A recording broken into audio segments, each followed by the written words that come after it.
News Now, Sports. If you have followed the Coldwater the last 2 years, the formula was simple. Coldwater on one side, Canton Central Catholic on the other, and the Cavs emerging with a state championship. For the third year in a row, we have a rematch. The drive for 5, Coldwater looking to become the second school in OHSAA history to win 5 straight titles. First quarter, the Cavs are showing off their defense. Zach Klosterman wraps up the quarterback behind the line of scrimmage.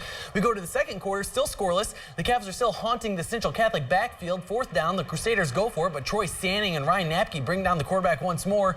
Turnover on downs, however, Coldwater doesn't do much with the ball. Canton back with it. Third down, Creighton Bettinger flies in, hammers the quarterback. The ball's loose, recovered by the Crusaders. Canton Central Catholic takes a 3-0 lead into the break following a 48-yard field goal. Third quarter, Central Catholic builds a 9-0 lead. The Cavs finally get on the board. Dylan Tobey hooks up with Neil Molenkamp. The 22-yard touchdown makes it 9-7. Into the fourth, Coldwater retakes the lead. Tobey calls his own number. It's a 4-yard touchdown. Cavs in front 13-9, but it doesn't hold. With less than a minute to go in the game, Jack Murphy finds T. Rupp down the far sideline. He eludes multiple tacklers for a 55-yard touchdown. Canton is back in front 16-13. Coldwater gets one more chance to win it. Tobey, the Hail Mary, plenty of air under it, but it's intercepted in the end zone. Canton Central Catholic beats Coldwater 16-13. Earlier in Columbus, Minster faced Warren JFK in the Division 7 state championship. Lima senior grad and former Ohio State Buckeye William White was the honorary captain for the game. First quarter, Minster throws the first punch. Jared Heelsman unloads the deep ball for Isaac Schmeezing. The 42-yard gain puts the Wildcats deep in Eagle territory. The drive continues with Heelsman calling his own number. The junior Wildcat fights forward ahead for an 11-yard gain. He moves the chains and then caps off the drive with a 1-yard rushing touchdown. Minster takes a 6-0 lead after the missed PAT. The Wildcat defense tried to keep their team on top. JFK is in Minster's red zone. They try to run the reverse, but the ball is fumbled. The orange and black recover. However, they give it right back. Heelsman's pass is behind Bryce Schmeezing. The tipped ball is intercepted. Minster turned the ball over 3 times in the game, all taking place in the second quarter. Following the pick, the Eagles capitalized with Gregory Valent rushing touchdown. Warren JFK retakes the lead. In the fourth quarter, they're up 17-6 on Minster. Wildcats need a score. Heelsman improvising in the red zone, but his pass is off the mark. It's a turnover on downs, and when the Eagles get the rock back, they capitalize. Fourth down, Evan Boyd zooms ahead for the back-breaking 39-yard touchdown. Warren JFK beats Minster 24-6. Just proud of our kids, and they shouldn't have been here.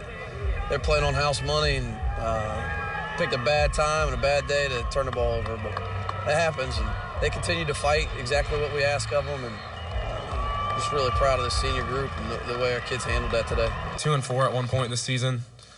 People question if we were even going to make the playoffs, but to end it here in Columbus, I couldn't be more proud, more happy with how we finished the season. Onto the hardwood championship game between WBL foes Shawnee and Elida. First quarter, Elida going down low. Trey Harris feeding Callan Henderson in the paint. Using the glass, the junior puts Elida ahead 15-10. Start of the second quarter, Shawnee strikes first. Riley Rosado to Brady Sweeney. Indians only down by a point, 15-14. Now it's Elida on the break. Daniel Unruh makes the layup. Bulldogs now lead 17-14, but Shawnee outlasts Elida. Sean McDonald using the fancy Euro step to get to the rack. Shawnee goes on a 19-0 run in the fourth quarter to capture the Dave May Memorial Trophy. 65-55 over Elida, the Indians' first since 2007. The consolation round for the tip-off classic between LCC and Bath. Third quarter, Thomas Williams feeding Mark Janowski. The big man puts it down. LCC ties it at 26 apiece. On-swing possession, Bath answers with the long ball. Ryan Gossard from the land of 3. The senior puts the Wildcats ahead 29-26. T-Birds going back to the big man. Janowski patting the stats as he gets the second one to go with the foul. LCC takes a 2-point lead 31-29, but Bath outlasts LCC in overtime. Logan Magram hits the J. Bath wins 62-56. On Lima Southeast side, Matt Taylor's Perry squad opens their season hosting Toledo Woodward. First quarter, Jacoby Lane Harvey takes it to the hole. The Commodores open up a 10-point lead. Second quarter, they're running. Jamal Whiteside dishes to Orion Monford behind the arc. 3 of Monford's 25 points put Perry up 26-14. And then it's Monford sitting it ahead to Lane Harvey. He scores 17. Perry wins 88-71. 1. It's also opening night for last year's Division IV state runners-up from Lincoln View. Lancers hosting Van Wert in a battle for county bragging rights. First quarter, Chayton Overholt inbounds to Isaac Bowersock. Right back to Overholt for the corner 3. Home team up 6-3. Other end, Nate Place spins, hangs, and hits for the Cougars. Van Wert pulls within 1, but too much Lincoln View. Ryan Rager with a spin of his own and the jumper. Lancers win their opener 63-60.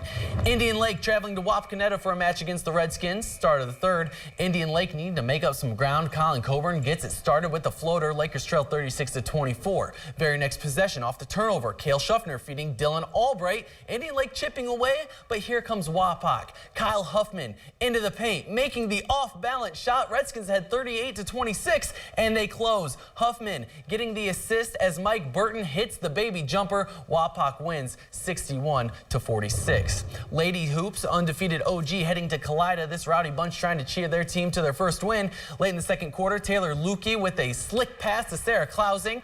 Clyde on top 14-11. Then to beat the halftime buzzer, Katie Hempfling finds an open Aaron Kaufman on the wing. The sophomore knocks it down to take the lead 16-14. And the Titans pick up where they left off in the third. Watch this inbounds play. Great ball movement as Lexi Schrader puts the cherry on top. OG defeats Clyde 44-22. The first day of high school wrestling season, Coldwater hosting their big invite, starting with the lighter guys. At 113, Coldwater's Brian Chomowski working the headlock for a pin. The Belgium transfer sticking his opponent with 4 seconds left in the second period. Up to 160. Noah Vogel of St. Mary's earning his near fall points as his opponent breaks the 90-degree plane. He gets all 3. Vogel undefeated on the day. More Rough Rider action. At 170, it's Tyler Miller cradling his opponent as he rolls him over for the pin, sticking his man in 1 minute 34 seconds. Another Rough Rider not dropping a single match. And moving up one more weight class, Coldwater's Andrew Meyer at 182, normally at 170, but he goes up, still able to stick his opponent. The Calf taking care of business in 3 minutes 25 seconds. Elida with the best local finish, taking second. We need to take a break here on Your News Now Sports. When we come back, highlights from the UNOH women's soccer team's bid to become their school's first ever national champion. Stick around. For the second time in 3 years, the UNOH women's soccer squad has advanced to the NAIA National Championship game. The Lady Racers tonight meet the undefeated defending national champs from Spring Arbor, the same team that knocked them out of last year's semis. 20th minute, the shot is snagged out of the air by Nadine Stoniak. We stay scoreless. Then in the 32nd minute, Julie Kazanavi on the corner kick and Hannah Baines chips it in. The senior, who missed last year's game out injured, nets the only goal of the game. Racers win 1-0, bringing UNOH their first national championship in any sport. Hannah obviously last year tore ACL, pretty much about where we're standing right now, and for her to come back in her senior year and score the game-winning goal to win a national championship you couldn't write a better story. I don't think Hollywood could write a better story. Staying with the Racers, college ball. The UNOH women are riding a 3-game winning streak into their home game against Concordia.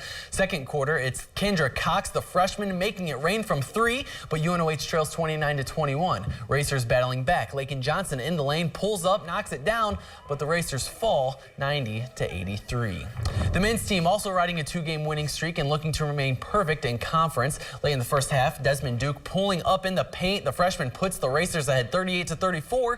Start of the second half, Nate Brinley to Zaire Anderson. The long 2 is good. Ball game tied at 40s. Close game throughout. Sadiq Bello with the no-looker to Anderson. The senior finishing the play. UNOH goes on to win 69-66. Now my alma mater, Purdue, hosting Morehead State. The paint crew rowdy as usual. Late in the first half, Elida product Dakota Mathias. You cannot leave him that open. He strokes one down. His 4th three-pointer of the first half. Mathias finishes with 12 points as the Boilermakers win 90-56. St. Henry grad Ryan Mikesell and the Dayton Flyers hosted Winthrop this afternoon. Second half, Dayton leading by 8. Mikesell says, hey, I'll put you up by 11. He finishes with 5 points as Dayton goes on to win 83-67. Okay, and thank you, John. We'll be right back after this.